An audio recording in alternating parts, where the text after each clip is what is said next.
Sedulurku, malam yang agak ini nih. Orang Jawa bilang sumu ya, panas ya, tapi kayaknya mau hujan. Tapi nggak apa-apa, kita sambing. Ngopi meskipun sedikit dingin ya. Oke. Kita bahas lagi tentang childhood trauma. Ya, apa sih penyebabnya sebenarnya childhood trauma itu?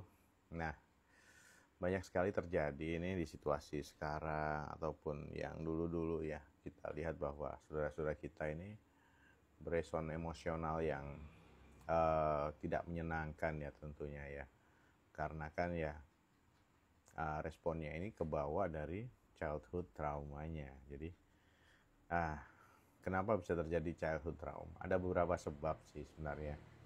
Nah, yang pertama adalah mengalami sendiri, yaitu sesuatu hal yang sifatnya fisik maupun ya ataupun verbal ya tentang traumanya itu, sehingga dia mengalami situasi yang nggak enak, atau mungkin secara itu menyebabkan satu hal yang trauma sifatnya. Kemudian situasi di mana ketika kedua orang tua sedang bertengkar atau seperti apa, dia ngelihat sendiri seperti itu ya, atau melakukan suatu, mohon maaf, kekerasan dengan orang tua, antar orang tua, ataupun dia melihat sendiri dengan orang lain, orang tuanya. Hal itu bisa menyebabkan satu jenis atau bentuk trauma ya. Atau bisa juga terjadi karena situasi bencana atau peperangan, itu juga menyebabkan childhood trauma yang bisa unhealed di masa depannya dia. Jadi ya, adanya bencana alam seperti itu emang gak enak banget dan banyak hal yang terjadi. Nah, tentu saja saudara-saudara kita ini sangat butuh bantuan ketika mengalami beberapa hal tadi. Tapi ada juga, meskipun ini skalanya dianggap kecil, mungkin tidak terlalu begitu nyata kita lihat pada saudara-saudara kita yang ya, mengalaminya. Jadi ketika anak ini menceritakan sesuatu yang tentang kebenaran atau bagaimana orang tua menyangkalnya, sering kali disangkal, sering ditolak tentang bahwa ketika anak ini bercerita langsung, kamu bohong. Nah, mohon maaf, seperti itu, kamu kayaknya ini deh, melindur atau gimana. Nah, itu sering kali, sering ya, jadi sering kali diperlakukan seperti itu, sehingga anak ini menjadi satu childhood trauma. Nah, kemudian kadang-kadang ketika anak ini merasa, atau saudara-saudara kita ini masa kecilnya itu merasa tidak dicintai atau tidak diinginkan, hal itu bisa menyebabkan childhood trauma. Nah, kemudian atau ada satu kondisi lagi di mana ketika salah satu saudara itu lebih favorit daripada saudara yang lain, kayaknya lebih dielu-elukan, lebih terfasilitasi dengan baik, itu bisa menyebabkan childhood trauma.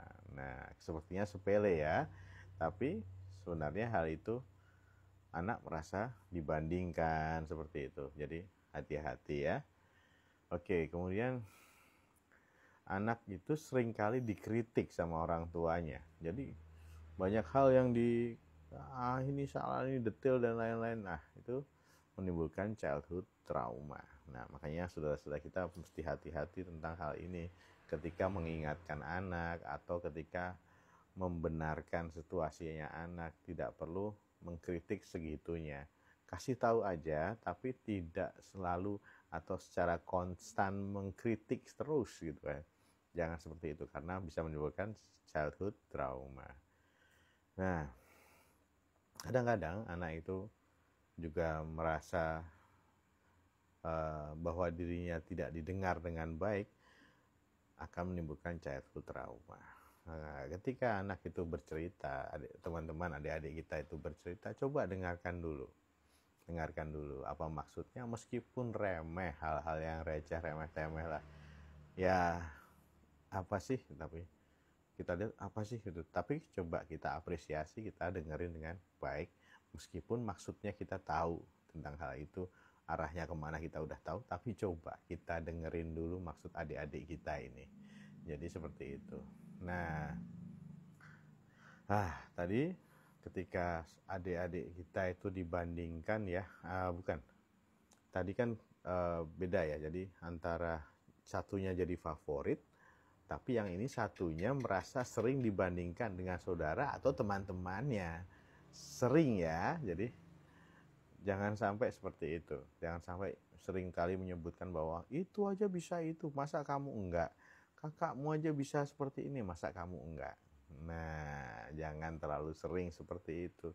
Bahkan dianjurkan tidak selalu membandingkan, karena setiap anak itu punya kondisinya sendiri atau jeniusnya di bidang yang berbeda. Jadi tidak selalu akademis. Kadang-kadang dia di musik bagus, di menggambar bagus, atau di skill olahraga bagus. Jadi beda-beda tiap anak. Jadi tidak bisa kita langsung ngejudge dia bahwa dia, mohon maaf, memberikan stigma bahwa dia tidak pintar di dalam akademik, padahal sebenarnya dia punya potensi di bidang yang lain gitu ya, seluruhku ya. Nah, kemudian yang sering kali menimbulkan childhood trauma anak itu atau saudara-saudara itu tuh masa kecilnya mungkin nggak pernah disayang, dipeluk, atau nggak pernah diungkapkan kepadanya bahwa dia itu disayang ataupun dicintai. Gitu ya.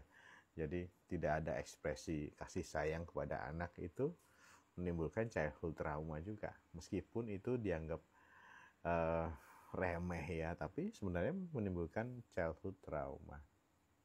Dan kemudian ketika menyaksikan kedua orang tua itu sering bertengkar, beradu argumen kedua orang tuanya itu, jadi maka akan menimbulkan childhood trauma.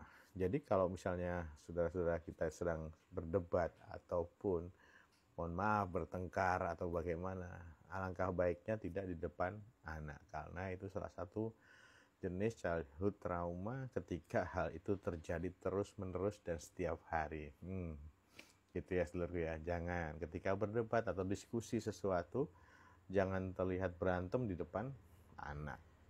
Mudah, nggak mudah seluruhku ya. Kita perlu waktu sendiri, ngobrol sendiri tentang hal yang terkait apapun. Jangan sampai kita sering berdebat di depan anak, karena bisa menimbulkan childhood trauma. Terus kemudian ketika anak itu merasa hatinya lagi nggak enak ya, lagi merasa sedih tentang sesuatu, dia diabaikan. Ya ketika anak itu gagal dalam hal tertentu, misalnya dia lomba sesuatu tidak ranking, atau ya gagal mencapai suatu pencapaian gitu, nah tentu saja kita perlu memberikan salah satu bentuk kasih sayang, bahwa dia itu kita dengerin minimal, bahwa perasaannya itu kita mengerti. Nah makanya kalau anak ini terlalu sering ya tidak dimengerti perasaan sedihnya, perasaan senangnya, atau perasaan emosional yang lain tidak dimengerti secara konstan atau terus-menerus tidak dimengerti. Nah, ini menimbulkan childhood trauma. Ya, jadi ada gejala-gejala atau situasi-situasi yang pasti menyebabkan trauma, tapi bisa disebabkan juga karena situasi-situasi yang nampaknya remeh, tapi ternyata menimbulkan childhood trauma.